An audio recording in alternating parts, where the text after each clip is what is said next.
And welcome to the Aaron Katsman Show. I'm your host, Aaron Katsman. We speak to you about your life, your money, and your investments. And as always, we're coming to you from the spiritual and soon to be financial capital of the world, Jerusalem, Israel. If you like this content, please hit the like button below. If you've not yet done so, please subscribe to both the YouTube channel and to the podcast. And if you think somebody may find this of interest, why don't you go and hit the share button below and share it with them as well. So I came across an interesting article.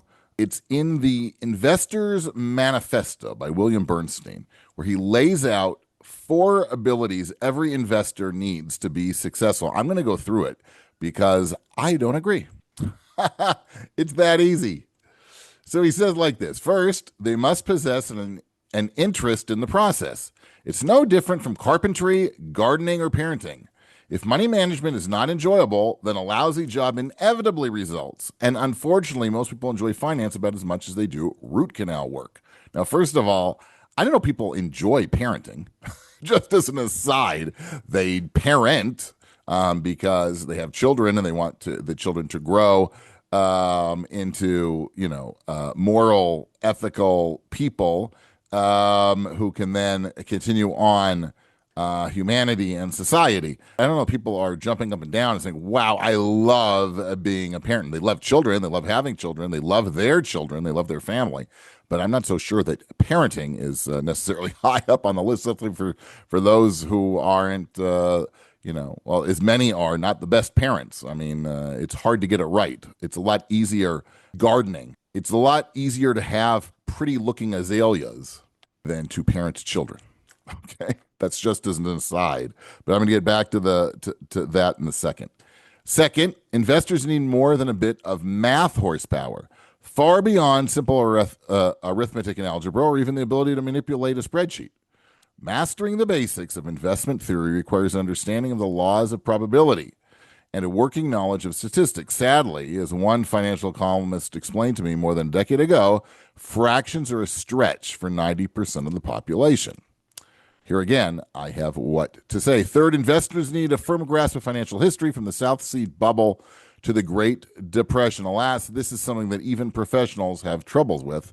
And finally, even if investors possess all 3 of these abilities, it will be all for naught if they do not have a 4th one, the emotional discipline to execute their planned strategy faithfully, come hell, high water, or the apparent end of capitalism as we know it. Stay the course. It sounds so easy when under at high tide. Unfortunately, when the water recedes, it is not. So there's a lot there. As you know, as soon as I heard the word like process or what have you, or stay the course, I get all excited. You've never heard me use those 2 words before. But first of all, do people really need to have interest in investing? I don't know.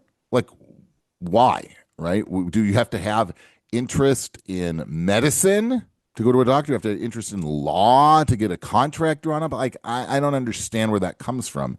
No, you don't have to have an interest in. You have to understand the importance of managing money, both on a personal finance level and an investment level. You don't have to read all up about it. I don't think you have to enjoy it. That's why you outsource it, just like we outsource most of our lives, right? We outsource medicine to medical professionals.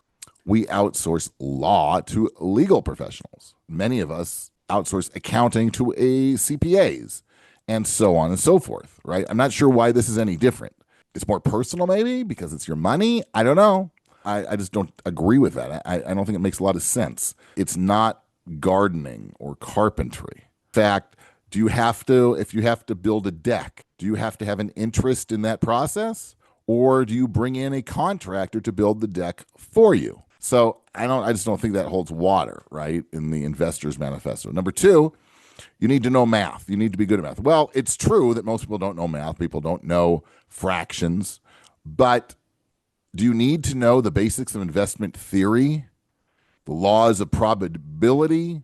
Do you? I don't think so. I think you need to understand the process, right? The process is follow a plan, trust your process, and over the long term, things generally tend to work out. That's not so mathematical. It might be historical, it might be based on statistics, but I don't think you have to be a math wizard to figure that out. You show somebody a chart, right? They don't have to know spreadsheets and how to manipulate spreadsheets. I think this is way too complicated for most investors. And maybe this is why investors who, try to beat the market, try to time the market, statistically don't do very well and leave a lot of money on the table because they are not so smart at the end of the day, right? Mastering the basics of investment theory and knows of probability and working knowledge of statistics doesn't work always so well. It's probably better to be like the monkey, right, who throws darts. You have the same percentage chance of success, right? So I don't know. Financial history, now we're getting somewhere, right? Why would I think it's important? Because you have to understand, investors have to understand, things go up and things go down. Bad things happen. Markets drop. It's really easy to make money when markets go up and you feel like you're fantastic, infallible. But, right, there is always time for markets to drop. Sometimes it's violent. Sometimes they don't go anywhere for a while. They trend down a little bit. Everything can happen.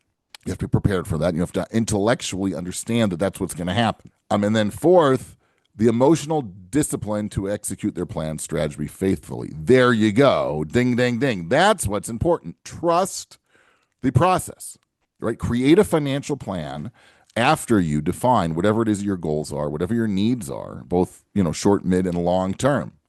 And then create a basic. It doesn't have to be convoluted, esoteric.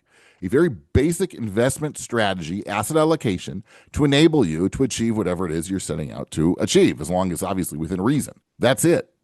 And trust the process, right? Don't stay the course. Don't get emotionally involved. That's one of the reasons, again, you might want to outsource things, because not only can the outsourcer create the allocation for you, but they can sort of keep you grounded and make sure you don't save you for yourself, as I like to say, right? Make sure you don't make mistakes. Don't get caught up emotionally in your investments. That's the worst thing you can ever do. Okay, so out of all this, I agree with the need to learn from history and that you need to stay the course. But the other things, I don't think that you need to sit and read books about investments and money management and math books about statistics and probability. I just don't think it's necessary. I do think that you have to understand that over the long term, markets tend to go up, but learn from history that over that long term, within that long term, there are plenty of drops, violent drops, crashes, whatever you want to call it, number one. And number two, the real way to financial success over the long term and to have financial freedom, stay the course. Trust the process. I know I'll sound like a busted wreck or a broken record, but that's the way. Chances are your first investment is not going to be a grand slam and you can retire, right? Slow and steady. Keep investing, live within your means, be smart about your investments. Don't try to outsmart the market. Trust the market, and you should do, statistically, quite well. You've been tuning into the Aaron Katsman Show. We speak about your life, your money, and your investments. If you like this content, please hit the like button below. If you've not yet done so, please subscribe to both the YouTube channel and to the podcast. And if you think somebody may find this of interest, why don't you hit the share button below and share it with them as well. Thanks so much for tuning in, and we'll speak to you soon.